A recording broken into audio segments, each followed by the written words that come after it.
Hi, my name is Kate Becker, and today I will be presenting on Hans Rosling, who is my chosen statistical hero.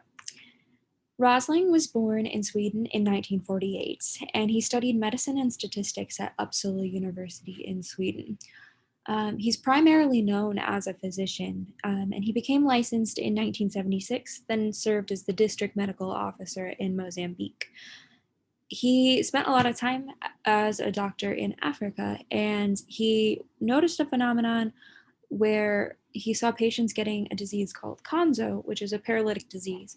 He noticed it often occurred in rural populations who were hunger stricken, and their diets consisted of a lot of cassava, which, when improperly processed, can contain high levels of a precursor for cyanide, and this was causing that disease. So he did extensive research, and this research earned him a PhD from Uppsala University in 1986.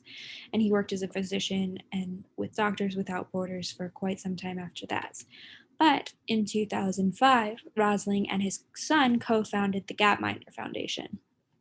Rosling's son Ola had built some software called Trendalizer, which is a way to visualize and animate data. And so that's what Gapminder uses.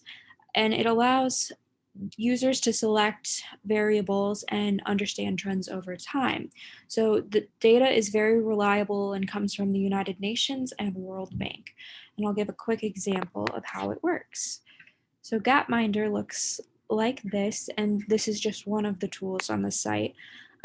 So here you can select the different variables. This is life expectancy and income, and the data goes all the way back to 1800, and you can watch it play out over time. And you see how we kind of start with a strong association between the higher incomes and the higher life expectancies, and it's really interesting to watch that kind of decline over time, and the life expectancy gets higher for everyone, but you still see some of that association. So there are just so many different variables you can use on either axis, the X or the Y. So based on work, like unemployment rates, you can do how many people have a cell phone per country, cell phones per 100 people, the economy. There's so many different variables, and they're all compiled from very reliable sources. So it's definitely a resource that you can trust in the data. You can also select particular regions if you just want to look at those, and you can also just focus on one particular bubble, as they are called, and just watch the development over time in that particular country. So it's really a fascinating tool, and it's accessible to anyone who has internet connection, and it can really be a great education tool and help people become more connected with their worlds. So I think some of Rosling's primary mission and what his really greatest work is that he makes data and numbers and the whole concept of statistics accessible and available to more people than just statisticians. And I think that's really admirable. And so I like the quote from him. The idea is to go from numbers to information to understanding. And really, one of the best ways that he does this is through his TED Talks. He has gotten very popular through these TED Talks on YouTube, and these videos have been shared so many times. So, this particular picture is from his TED Talk on population growth, and just as one example of how well he's able to make data visual and accessible to everyone, as he uses these IKEA boxes to represent certain groups from the population, like a certain number of people. And so he shows how that kind of grows over time in this video. So I think TED Talks are really one of the ways that he has accessed a lot of minds and just given um, very helpful information to all of those people.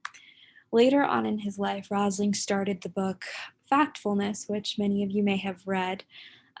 He passed away before he completed the book, but it was finished by his son Ola and daughter in law Anna, and it was posthumously published. but it suggests that most people are wrong about the current state of the world and that things are actually much better than we think.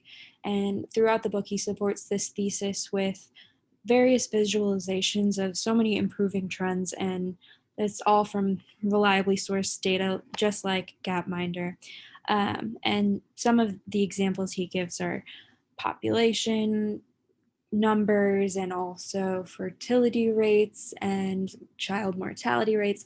You just find so many examples, and I think one of the main focuses is to suggest that we need to look at the world with a critical eye and not just accept everything that we see from the media, but we really need to focus on the statistics and what they're actually saying to us. And I think that that's a very, very valuable thing to say. And that's part of why he is definitely my favorite statistical hero.